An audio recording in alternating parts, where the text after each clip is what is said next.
saat ku menyembah-Mu. Roh-Mu bekerja saat ku memuji-Mu. Kau bertahta di atas pujian. Ku angkat hatiku, ku pandang kekudusan-Mu. Saat ku sembah, ku puji-Mu, ku rasakan kehadiran-Mu Tuhan.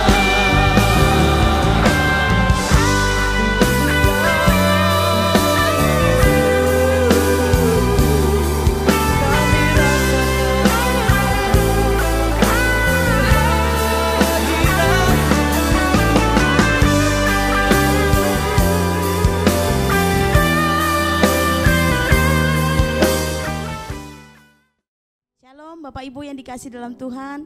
Kembali kita akan menaikkan setiap pujian kita. Dan biarlah kita akan selalu memuji memuliakan nama Tuhan. Mari kita semua siapkan hati kita masing-masing untuk datang kepada Tuhan. Haleluya. Terima kasih Tuhan, Bapa yang kami sembah di dalam nama Tuhan Yesus. Pada pagi hari ini Tuhan, kami menaikkan setiap pujian kami kepada Tuhan. Terimalah setiap pujian kami Tuhan sebagai persembahan yang hidup, persembahan yang kudus di hadapan-Mu ya Bapa. Pujilah nama-Mu, kami mengangkat setiap pujian kami kepada Tuhan. Karena kami tahu Tuhan, ada kekuatan, ada kedamaian di dalam pujian. Terima kasih Tuhan, haleluya. Mari kita mengangkat pujian kita kepada Tuhan. Kita mau bersyukur kepada Tuhan. Haleluya. Ku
ucapan syukur kami Tuhan. Bersyukur Amin. Tuhan, kasih setiamu di dalam hidupku, ku bersyukur.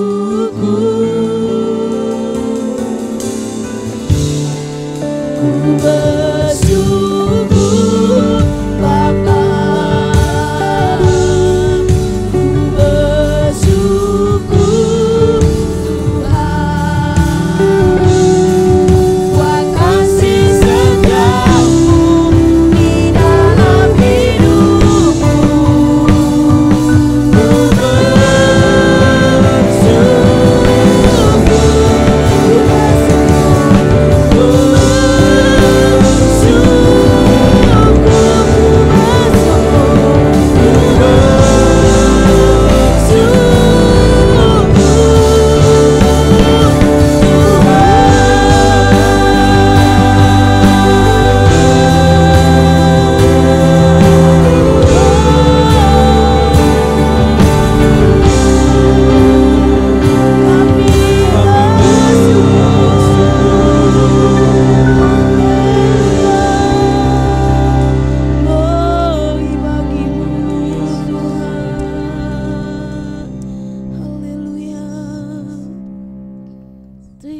kasih Tuhan. Terima kasih Bapa, kami bersyukur atas segala kebaikan-Mu, atas segala penyertaan-Mu. Kami merayakan kelahiran-Mu Tuhan. Kami mengangkat setiap pujian kami yang tertinggi hanya untuk Tuhan. Terpujilah nama-Mu. Kami lebih lagi menaikkan pujian kami kepada Tuhan. Dalam nama Tuhan Yesus, sama-sama kita katakan amin. Saya undang semuanya Bapak Ibu untuk berdiri bersama-sama. Kita mau menyanyikan Rayakan Yesus Rayakan. Haleluya.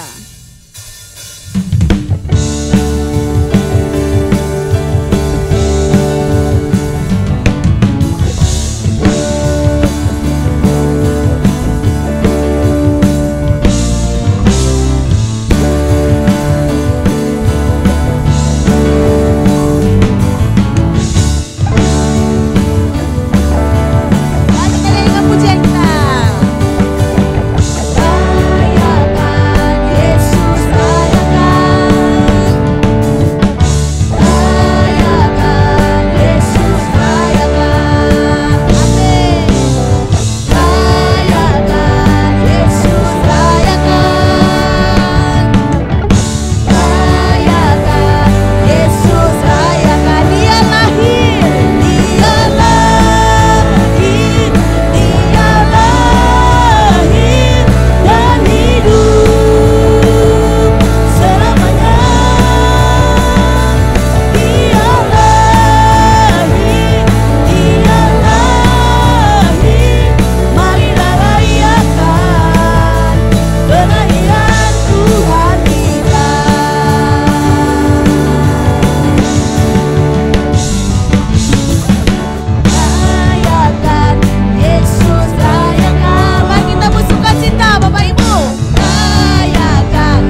Bapak Ibu yang dikasihan Tuhan.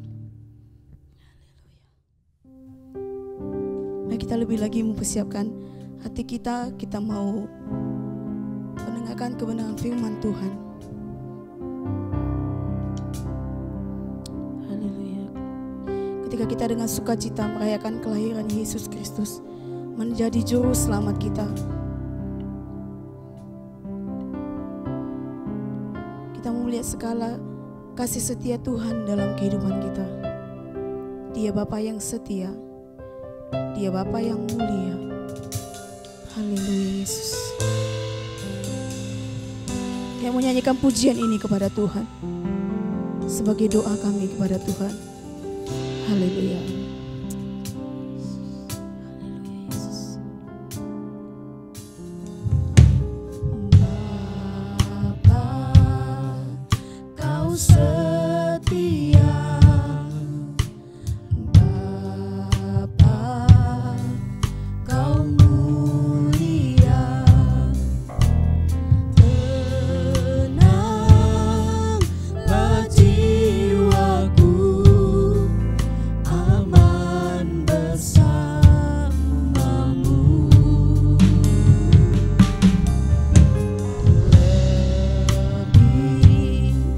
Dah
mendengar kebenaran firman Tuhan.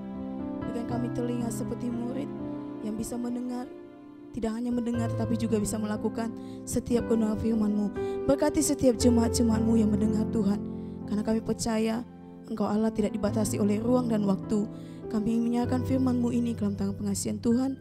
Engkau juga memberkati, Engkau mengurapi hamba-Mu yang akan menyampaikan isi hati Tuhan. Melalui hamba-Mu Tuhan, nama Tuhan ditinggikan, nama Tuhan dipermuliakan. Di dalam nama Tuhan Yesus, kami siap mendengar kebenaran firman Tuhan. Haleluya. Amin. Shalom Bapak Ibu, saudara-saudara sekalian. Kembali kita berjumpa dalam ibadah online pada hari ini. Ini adalah minggu yang kedua pada bulan Desember dan mendekati Natal. Saudara-saudara, Natal kali ini berbeda dengan Natal-Natal tahun-tahun sebelumnya. Ketika pada hari-hari bulan Desember di mal-mal, di tempat-tempat pusat-pusat perbelanjaan begitu ramai, begitu penuh sesak. Dengan harga-harga diskon di mana-mana, musik-musik Natal dinyanyikan, saudara-saudara. Tetapi Natal pada saat ini dalam situasi, dalam suasana pandemi COVID-19 yang melanda seluruh muka bumi ini. Sehingga kita melihat ada perbedaan tentang keramaian, tentang pusat-pusat perbelanjaan, tentang macam-macam hal. Tentang keadaan di mana sekarang orang pakai masker, jaga jarak, orang jarang keluyuran kemana-mana. Tetapi tanpa mengurangi damai sejahtera Tuhan yang terus ada dalam kehidupan kita. Yesus terus senantiasa di dalam hati setiap umat Tuhan. Saudara-saudara, saya tidak tahu, ada beberapa gereja yang menyelenggarakan ibadah Natal ataupun juga perayaan Natal, tetapi ada juga yang secara online. Khusus untuk GTI Batam pada tanggal 20 minggu yang akan datang, kita bersama-sama menyelenggarakan satu kegiatan, satu acara, saudara-saudara, yaitu di tepi pantai di alam terbuka. Karena ini lebih baik daripada di dalam ruangan. Kita akan berkumpul umat Tuhan di GTI Bukit Zaitun dengan memakai masker, protokol kesehatan, dengan jaga jarak. Kita akan sama-sama temu kangen. Sekian lama kita nggak berjumpa. Sungguh satu kerinduan saya, semua saudara bisa ikut dalam acara temu kangen, juga dalam momen Natal yang agak berbeda dengan tahun-tahun sebelumnya.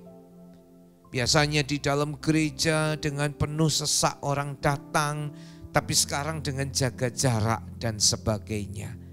Tapi saya yakin acara temu kangen ini juga mematuhi protokol kesehatan akan membawa berkat yang besar buat jemaat GTI Bukit Zaitun Batam yang menghadirinya, yang mengikutinya. Jadi catat tanggal 20 Desember. Saudara-saudara bisa ikut bersama-sama dalam acara di tepi pantai. Baiklah, pada hari ini bersama-sama kita akan melihat, saudara-saudara, tentang satu tema, yaitu hidup rukun. Hidup rukun. Kita akan membaca dalam kitab Mazmur 133 ayat yang pertama sampai dengan ayat yang ketiga. Nyanyian ziarah Daud. Sungguh alangkah baiknya dan indahnya apabila saudara-saudara diam bersama dengan rukun. Seperti minyak yang baik di atas kepala meleleh ke janggut, yang meleleh ke janggut Harun dan ke leher jubahnya, seperti embun gunung Hermon yang turun ke atas gunung-gunung Sion. Sebab kesanalah Tuhan memerintahkan berkat, kehidupan untuk selama-lamanya.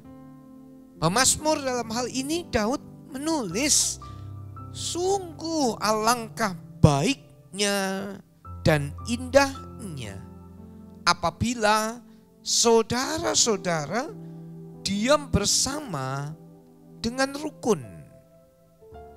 Rukun. Saudara-saudara, rukun itu indah. Rukun membawa berkat Tuhan. Rukun membawa berkat Tuhan jasmani dan rohani. Nanti saya akan tunjukkan kepada semua umat Tuhan. Tetapi kenyataannya banyak orang gak bisa hidup dalam kerukunan. Orang hidup dalam pertentangan, perkelahian, dalam kemarahan, saudara-saudara. Tetapi ketika saudara mengikuti ibadah ini, saudara akan mulai belajar untuk bisa hidup rukun satu dengan yang lain.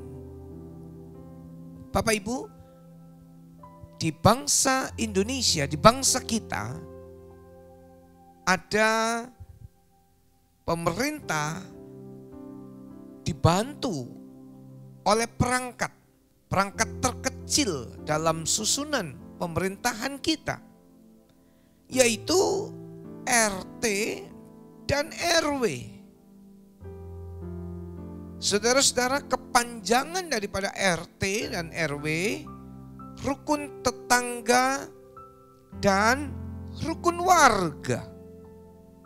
Rukun tetangga dan rukun warga. Saudara-saudara, ini yang membantu tugas-tugas pemerintah.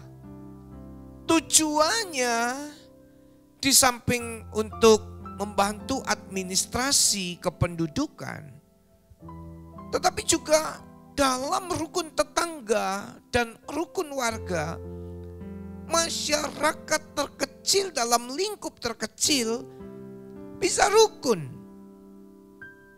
Sekalipun berbeda-beda agamanya, sekalipun berbeda-beda sukunya, sekalipun berbeda-beda kebudayaannya, sekalipun berbeda-beda pendidikannya, berbeda-beda latar belakangnya, berbeda-beda status sosialnya, berbeda-beda kekayaannya.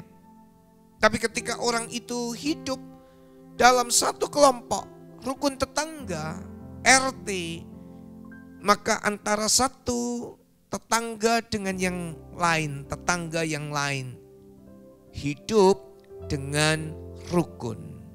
Wow, tentunya satu hal yang sungguh sangat indah, saudara-saudara. Ketika timbul perselisihan, maka diselesaikanlah dengan cara-cara kekeluargaan, dengan cara-cara yang baik. Ya, kemungkinan ada di antara saudara yang mengikuti ibadah online ini, saudara termasuk dalam kepengurusan rukun tetangga dan rukun warga. Mungkin Anda sebagai ketua RT atau ketua RW, pemerintah memberikan insentif. Ya, tiap-tiap daerah berbeda-beda, saudara-saudara. Di Batam berbeda dengan di Surabaya, berbeda dengan di Jakarta. Tapi ada perhatian dari pemerintah. Ada insentif yang diberikan kepada RT RW dalam menjalankan tugas-tugasnya. Tentunya bukan tugas-tugas yang ringan karena berada di tengah-tengah lingkungan masyarakat. Bapak Ibu Saudara, kerukunan ini penting. Kerukunan ini sangat penting. Kalau orang berbeda-beda agama, berbeda-beda suku, berbeda-beda kebudayaan, status sosial, bisa hidup dengan rukun, apalagi di antara orang-orang yang percaya kepada Tuhan. Saudara harus hidup di dalam kerukunan satu dengan yang lain. Sebab kalau enggak rukun, enggak bisa berkat Tuhan dicurahkan. Tetapi justru kalau Anda rukun satu dengan yang lain, berkat Tuhan itu turun, saudara-saudara. Berkat Tuhan itu limpah. Dikatakan seperti minyak yang baik di atas kepala meleleh ke janggut, yang meleleh ke janggut Harun dan ke leher jubahnya. Minyak seperti embun yang dari gunung Hermon yang turun ke atas gunung-gunung Sion. Ke sana Tuhan memerintahkan berkat kehidupan untuk selama-lamanya. Mari di tengah-tengah momen Natal ini kita diingatkan untuk bisa belajar hidup dengan rukun. Yang mau hidup dengan rukun katakan sama-sama saya, amin.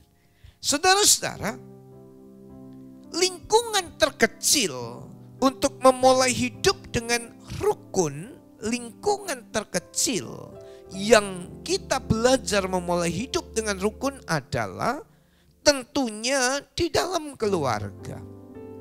Mari kita periksa keluarga kita masing-masing. Suami istri. Mungkin sekarang suami istri sedang mengikuti ibadah online. Saudara sedang duduk bersama. Saudara sedang mendengarkan khotbah ini. Mari saudara periksa. Apakah suami istri hidup di dalam kerukunan? Atau sering cekcok satu dengan yang lain? Di tengah-tengah masa pandemi ini, saudara-saudara, kalau saya mengikuti ada berita yang mengatakan angka perceraian malah meningkat. Angka perceraian meningkat di tengah-tengah pandemi ini. Suami istri malah bercerai. Tentunya kalau bercerai itu nggak ada bercerai dengan baik-baik, saudara-saudara. Timbul luka, timbul sakit hati, timbul pertentangan, percekcokan. Dan itu diawali, saudara-saudara, dengan dosa satu dengan yang lain. Anda duduk bersama, apakah rukun? Hai suami istri, papa mama, hiduplah dengan rukun. Ini kita mulai dari yang terkecil, dari rumah tangga. Anak dan orang tua. Saudara-saudara, kadang-kadang anak merasa lebih hebat dari orang tua, lebih pintar dari orang tua, lebih sukses dari orang tua. Tentunya sebagai orang tua pasti mendoakan anaknya lebih berhasil, lebih sukses dan sebagainya. Tapi mungkin anak merasa lebih dari orang tua secara pendidikan atau seterusnya. Timbul kesalahpahaman, timbul percekcokan antara anak dan orang tua. Nggak rukun.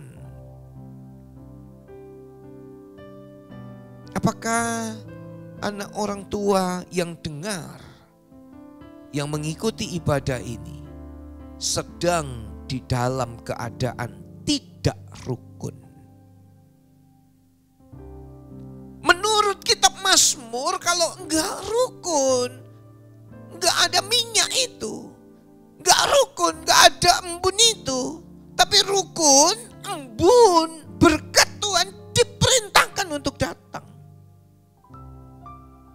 Rumah tangga yang cekcok anak orang tua, hubungan yang gak baik, gak ada berkat Tuhan. Gak ada berkat Tuhan.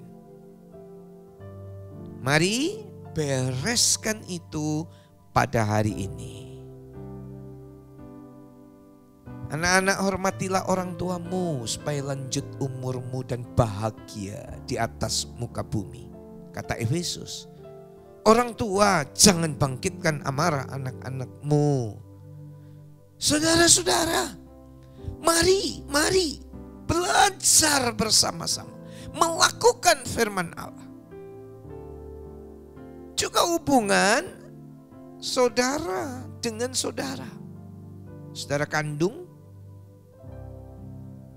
Kadang-kadang orang berkata, saudara boleh saudara, tapi uang bukan saudara. Kemudian mereka cekcok, kemudian mereka marah, kemudian mereka saling pukul. Padahal saudara kandung. Gara-gara perusahaan, atau gara-gara uang, gara-gara keuntungan, gara-gara materi, atau gara-gara persoalan-persoalan yang lain. Gak ada kerukunan antara kakak dan adik, antara abang dan adiknya, antara koko dan adiknya, dan sebaliknya. Saudara, dari mana minyak itu meleleh? Dari mana embun itu turun? Kesanalah berkat Tuhan dicurahkan. Tapi kalau nggak rukun, nggak bisa. Mari kita saling mengoreksi kehidupan kita, memeriksa apakah betul-betul suami istri, anak orang tua, saudara dengan saudara hidup dalam kerukunan. Belum terlambat. Kerukunan itu bukan turun dari langit atau dilempar dari sorga kemudian bisa rukun dengan sendirinya. Atau setelah khotbah ini saya berdoa otomatis saudara rukun. Perlu menyangkal diri, perlu pikul salib, perlu mengampuni, perlu mengasihi, perlu belajar supaya rukun itu bisa tercipta di dalam keluarga saudara-saudara. Kalau orang dunia yang tidak mengenal Tuhan bisa hidup rukun, tetangga yang satu dengan tetangga yang lain, apalagi saudara, saudara di dalam Tuhan, suami istri di dalam Tuhan, anak orang tua di dalam Tuhan, abang adik di dalam Tuhan, hiduplah di dalam kerukunan. Saudara-saudara, rukun itu apa? Damai, gak berkelahi, itu rukun. Rukun itu apa? Sepakat sehati, itu rukun. Mari kita belajar ini, mari kita belajar ini. Tadi tidak turun dari langit, tadi tidak jatuh dari sorga, tapi menyangkal diri, pikul salib. Ya, saudara-saudara, setelah suami istri, anak orang tua, kakak adik, juga dengan saudara seiman. Kadang-kadang karena bisnis saudara seiman yang satu dengan yang lain bisa putus hubungan. Kadang-kadang di dalam gereja saudara-saudara, karena salah paham, karena tersinggung, gak bisa rukun.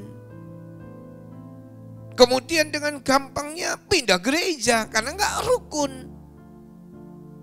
Karena sakit hati, dendam, iri, benci, kemudian gak rukun, berkelahi satu dengan yang lain. Saudara seiman, saudara dalam Tuhan. Selanjutnya, tingkatan yang selanjutnya, antara saudara seiman satu gereja dengan gereja lain.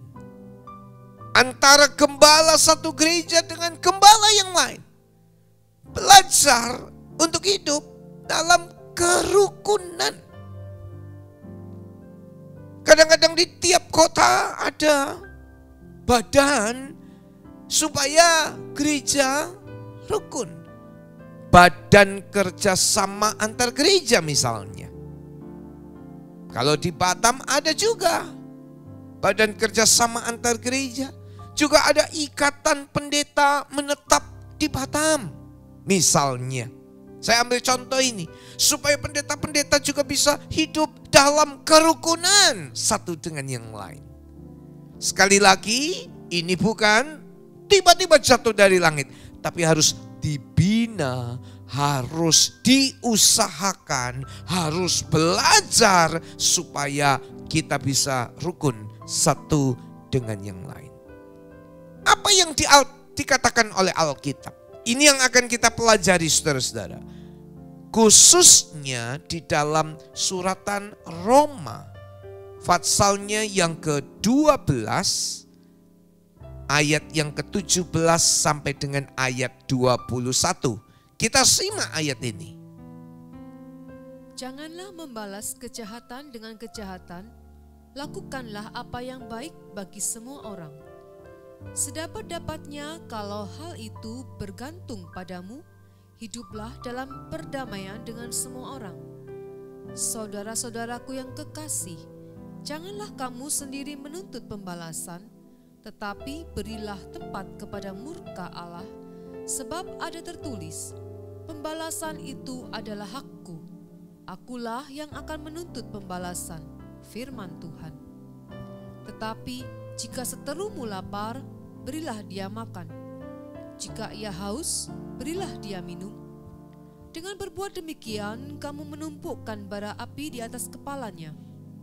Janganlah kamu kalah terhadap kejahatan, tetapi kalahkanlah kejahatan dengan kebaikan. Mari kita perhatikan dalam ayat-ayat di dalam suratan Roma ini. Saudara-saudara, dalam ayat yang ke-17, jangan balas kejahatan dengan kejahatan. Kalau ada orang lain merugikan Anda, jangan balas merugikan orang lain itu. Kejahatan jangan dibalas dengan kejahatan. Kalau ada orang lain fitnah saudara, jangan balas fitnah orang lain itu. Jangan balas yang jahat dengan yang jahat. Kalau ada orang yang berbuat jahat dengan saudara, sekali lagi Alkitab ingatkan, jangan balas. Mari katakan sama-sama saya tidak akan membalas kejahatan dengan kejahatan. Amin. Ini menjadi komitmen kita. Ini menjadi pengakuan kita. Jangan balas. Sebab orang-orang di luar sana, ketika ada orang lain yang menyakiti, dibalas dengan menyakiti. Ketika ada orang lain merugikan, dibalas dengan merugikan. Saya ingat cerita tentang Yusuf dalam kitab Kejadian. Kakak-kakak Yusuf begitu jahatnya dengan Yusuf. Adiknya yang harusnya disayang, adiknya yang seharusnya dilindungi, adiknya yang harusnya dijaga, saudara-saudara, malah dipukuli, malah dimasukkan ke dalam sumur, malah dijual sebagai budak. Diperlakukan dengan jahat. Tapi pertanyaannya, apakah Yusuf membalas yang jahat dengan yang jahat? Ternyata tidak, Bapak Ibu Saudara. Yusuf gak balas yang jahat dengan kejahatan. Malah Yusuf bantu kakak-kakaknya, malah Yusuf pelihara kakak-kakaknya, bahkan keluarga kakak-kakaknya, bahkan anak-anaknya, kakak-kakaknya, semua dipelihara oleh Yusuf, dicukupi oleh Yusuf. Karena Yusuf menjadi orang nomor 2 di Mesir. Dalam segala kelimpahannya, dalam segala kelimpahannya, Yusuf mencukupi seluruh anggota keluarganya, termasuk kakak-kakaknya yang sangat berbuat jahat terhadap diri Yusuf. Kejadian 50 ayat yang ke-20, saudara bisa baca itu, memang kamu mereka-rekakan yang jahat terhadap aku, tapi Allah mereka-rekakan menjadi kebaikan. Bapak Ibu Saudara, apakah kita sudah membalas kejahatan dengan apa yang baik? Kembali keputusan ada di dalam tangan saudara. Tapi mari kita belajar supaya rukun. Jangan balas yang jahat dengan yang jahat. Kemudian dalam ayat yang ke-19, jangan menuntut pembalasan. Maunya kan kalau orang lain salah, kita minta supaya orang lain dibalas seperti itu. Bahkan doa kita minta Tuhan balas orang itu. Saudara-saudara, di atas kayu salib. Di atas kayu salib. Tuhan berkata, Bapa, ampunilah mereka. Mereka siapa? Orang yang berkata, salibkan dia, salibkan dia, salibkan dia. Ampunilah mereka. Karena mereka enggak tahu apa yang mereka perbuat. Stefanus dirajam batu. Sama, ampunilah mereka. Jangan menuntut balas.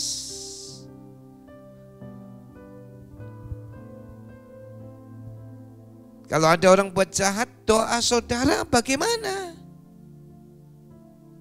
Tuhan, ampuni mereka. Karena mereka tidak tahu apa yang mereka perbuat. Kalau dalam perkataan mereka menyakiti saudara, saudara doakan, Tuhan ampunilah mereka. Karena mereka tidak tahu apa yang mereka katakan. Menyangkal diri, sakit buat daging. Tapi kalau Anda melakukan, Anda menyenangkan hati Tuhan. Haleluya. Selanjutnya dalam ayat yang ke-20, jika seterumu lapar, beri dia makan. Boro-boro Pak, kok kasih seteru makan, seteru lapar dikasih makan? Enggak, ngelihat aja, wah, enggak mau lihat. Lihat aja, memalingkan muka. Lihat aja, enggak mau tahu. Saudara-saudara, seterumu lapar kok kasih makan? Enggak. Seterumu haus kok kasih minum? Enggak. Enggak mau saya.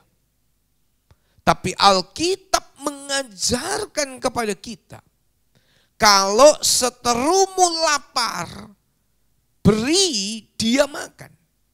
Seterumu haus, beri dia minum.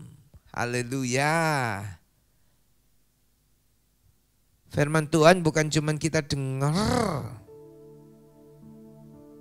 Firman Tuhan kita lakukan dalam hidup kita.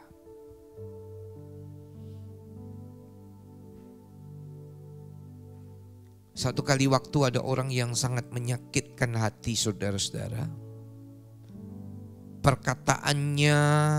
Perkataannya selalu menyakiti hati saya. Satu kali waktu, orang yang suka menyakiti hati saya itu saudara-saudara, dia sakit masuk rumah sakit. Kemudian saya lihat banyak orang mengucapkan kalimat, kiranya Bapak segera sembuh, kiranya Bapak segera sehat kembali. Tentunya gampang. Kalau tinggal buka WA ketik itu tidak sampai 1 menit, kiranya Bapak segera sembuh. Selesai. Tapi Roh Kudus berbicara kepada saya. rumah sakit. Tengok dia. Oh, daging saya protes juga. Tapi saya mau menyenangkan hati Tuhan. Saya datang ke rumah sakit. Saya bawa sesuatu sebagai buah tangan, sebagai oleh-oleh. Dan di sana saya menguatkan supaya orang ini segera bisa sembuh. Bapak Ibu Saudara, firman Tuhan bukan cuma diucapkan. Firman Tuhan bukan hanya Anda dengar. Tapi mari kita belajar bersama-sama. Kita belum sempurna, tapi kita mau belajar. Yang mau belajar katakan amin. Haleluya. Jika serumu lapar, beri dia makan. Jika serumu haus, beri dia minum. Lalu ayat yang ke-21, kalahkanlah kejahatan dengan kebaikan. Tadi dalam ayat 17 tidak balas yang jahat dengan yang jahat. Ayat yang ke-21, kalahkanlah kejahatan. Bukan dengan kejahatan, tetapi dengan kebaikan. Tadi dikasih contoh, kalau musuhmu lapar, beri makan. Nah ini kebaikan. Kalau musuhmu haus, kasih minum. Nah ini kebaikan. Orang buat jahat kepada saudara-saudara, menolong orang itu. Ini kebaikan. Orang menyakiti saudara-saudara, ampuni, malah saudara bantu orang itu. Itu kebaikan. Pak, sakit. Ya, daging dirobek-robek. Ini hidup dengan rukun Bapak Ibu saudara-saudara. Suratan Roma mengajarkan kepada kita hal-hal yang tadi sudah kita pelajari. Mengapa kita hidup dengan rukun? Mari kita lihat Roma 15 ayat yang ke-5. Semoga Allah yang adalah sumber ketekunan dan penghiburan mengaruniakan kerukunan kepada kamu sesuai dengan kehendak Kristus Yesus. Kehendak Kristus Yesus mengaruniakan kerukunan. Haleluya. Kehendak Yesus Kristus. Rukun. Kalau rukun, berkat dicurahkan. Mazmur 133. Kehendak Allah Anda hidup dalam kerukunan. Sudah saya bahas panjang lebar, dimulai dari suami istri, anak orang tua, kakak adik, dalam satu gereja, bahkan antar gereja. Rukun, jangan balas kejahatan dengan kejahatan, dan seterusnya. Doa Yesus agar saudara-saudara jadi satu. Coba kita baca Yohanes 17 ayat 20 dan ayat 21. Dan bukan untuk mereka ini saja aku berdoa, tetapi juga untuk orang-orang yang percaya kepadaku oleh pemberitaan mereka, supaya mereka semua menjadi satu, sama seperti Engkau, ya Bapa, di dalam aku dan aku di dalam Engkau, agar mereka juga di dalam kita, supaya dunia percaya bahwa Engkaulah yang telah mengutus aku. Supaya mereka menjadi satu. Ini doa Tuhan Yesus. Menjadi satu. Kalau menjadi satu, bisa, itu rukun. Nah ini yang dikehendaki oleh Yesus, mengaruniakan kerukunan. Tetapi itu perlu, bukan tercipta dengan sendirinya. Anda mengusahakan dengan menyangkal diri dan pikul salib. Doa Tuhan Yesus loh. Doa Tuhan Yesus loh. Menjadi satu. Saudara-saudara, kita belajar. Tadi suami istri kalau jadi satu rukun, sepakat, wow, luar biasa loh. Saya tunjukkan kepada saudara-saudara, 2 orang sepakat, hasilnya dahsyat. Matius 18, 19-20. Dan lagi aku berkata kepadamu, jika 2 orang daripadamu di dunia ini sepakat meminta apapun juga, permintaan mereka itu akan dikabulkan oleh Bapa-Ku yang di sorga.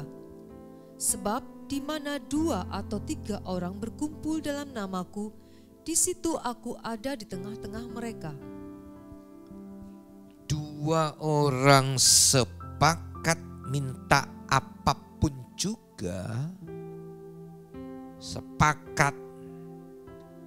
2 orang sepakat minta apapun juga. Permintaan mereka dikabulkan. Oh, haleluya. Ayo coba saudara duduk sama suami istri. Sudah pernah berdoa dengan sepakat atau belum? Kalau enggak sepakat doanya, boro-boro doa sepakat. Doa bersama aja kagak pernah. Dan enggak rukun. Tiap hari selalu salah paham. Nah, yang seperti ini enggak bisa dapat berkat Tuhan. Pada bulan Desember ini kiranya berkat Tuhan betul-betul tercurah ke atas saudara. Mulai ada kerukunan. Dan ketika 2 orang rukun lalu sepakat berdoa. Minta apapun juga. Permintaan mereka dikabulkan. Bapak Ibu Saudara, kalau saya dan istri sepakat berdoa untuk satu hal. Meskipun itu nampaknya sulit, meskipun itu nampaknya sukar, meskipun itu nampaknya mustahil, tapi kami sepakat jadi Bapak Ibu. Karena doa yang sepakat 2 orang. Dalam pelayanan di Batam, ketika kami mulai sepakat satu hal. Contoh dalam pembangunan gereja. Bapak Ibu, dalam pembangunan gereja, ketika kami sudah ada kata-kata sepakat antara saya dan istri, kami doa sama-sama. Rasanya mustahil. Rasanya gak mungkin. Tapi sepakat jadi dengan luar biasa. 2005 Bapak Ibu Saudara-saudara, ketika jemaat mulai kumpulkan keuangan untuk pembangunan gereja. Sampai 2006, 1 tahun dikumpulkan. 1 tahun dikumpulkan. Kita memperoleh jumlah persembahan untuk pembangunan 13 juta rupiah. Lu bangunnya habis 100 juta lebih Bapak Ibu. Tapi ketika saya dan istri sepakat, luar biasa. Kami bukan begini, minta-minta. Tapi kami minta sama Tuhan dan doa kami sepakat. Tuhan yang membukakan tingkap-tingkap langit dan menolong itu. Dan ada banyak hal lain yang gak bisa saya ceritakan. Tapi ketika kami sepakat, haleluya, jadi. Gak bisa sepakat doa kalau gak rukun. Lalu kemudian kita balik dalam kitab Mazmur tadi. Minyak urapan turun. Seperti minyak yang baik di atas kepala meleleh ke janggut, yang meleleh ke janggut Harun dan ke leher jubahnya. Minyak. Minyak ini cerita tentang pengurapan Roh Kudus. Dan berikutnya seperti embun gunung Hermon yang turun ke atas gunung-gunung Sion. ada dua hal. Ayat yang kedua, minyak yang meleleh dari atas ke janggut ke leher jubah. Minyak ini menceritakan tentang pengurapan Roh Kudus. Kalau nggak rukun nggak ada urapan Roh Kudus. Kalau nggak rukun nggak ada pengurapan Roh Kudus. Kalau nggak rukun nggak diurapi oleh Roh Kudus. Berantem nggak ada pengurapan Roh Kudus. Tapi kalau rukun seperti minyak yang baik di atas kepala meleleh ke janggut dan meleleh ke janggut Harun dan ke leher jubahnya. Urapan Roh Kudus mengurapi saudara-saudara. Hiduplah dalam kerukunan. Yang kedua, seperti embun. Embun ini menceritakan tentang berkat-berkat jasmani. Gak rukun, embun gak turun. Jadi kalau hidup Anda rukun, minyak, pengurapan Roh Kudus. Embun, berkat jasmani, turun ke atas saudara-saudara. Ya, firman Tuhan sudah selesai. Saya mau berdoa sebentar. Kiranya saudara semua hidup dalam kerukunan satu dengan yang lain. Kita nyanyi pujian, Tuhanku mau menyenangkanmu. Tuhan, bentuklah hati ini jadi bejana untuk hormat-Mu, cemerlang bagai emas murni. Hal sederhana saja saya sampaikan kepada saudara-saudara. Bukan terlalu rumit, bukan terlalu sulit, tapi mari kita belajar untuk menyenangkan hati Tuhan. Katakan sama-sama, Tuhanku mau menyenangkan-Mu. Tuhanku mau menyenangkan-Mu. Tuhan, bentuklah hati ini jadi bejana untuk hormat-Mu. Cemerlang bagai emas murni, menyenangkan-Mu, senangkan-Mu, hanya itu kerinduanku. Menyenangkan-Mu, senangkan hatimu, hanya itu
Hambamu berdoa, keluarga-keluarga dari seluruh umat Tuhan yang ikut dalam ibadah hari ini, rukun dalam nama Yesus. Rukun supaya minyak yaitu urapan Roh Kudus dan embun yaitu berkat-berkat Tuhan tercurah dan limpah ke atas seluruh umat Tuhan, ke atas seluruh umat Tuhan dalam nama Yesus. Terima kasih.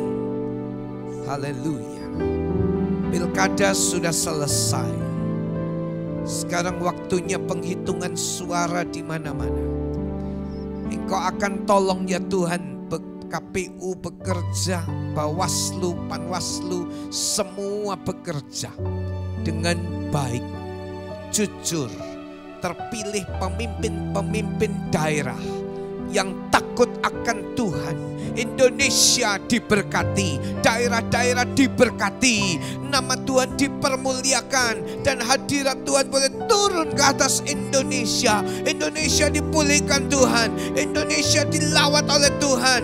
Ada banyak jiwa yang dimenangkan untuk kemuliaan nama-Mu. Haleluya. Terima kasih Tuhan, terima kasih. Dan di penghujung ibadah ini,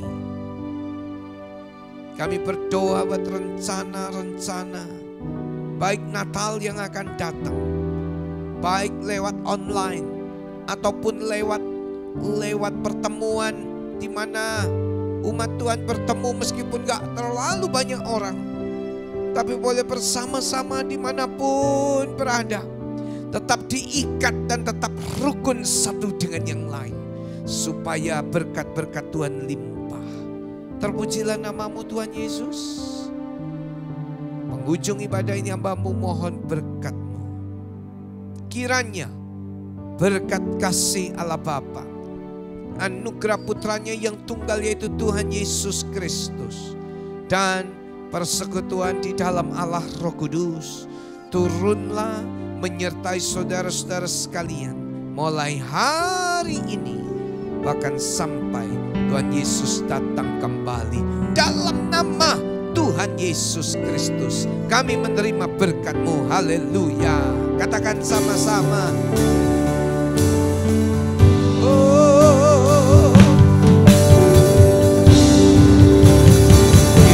Kiranya Engkau memberkati aku berlimpah-limpah.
Puji Tuhan, saudara-saudara telah mengikuti ibadah online pada hari ini.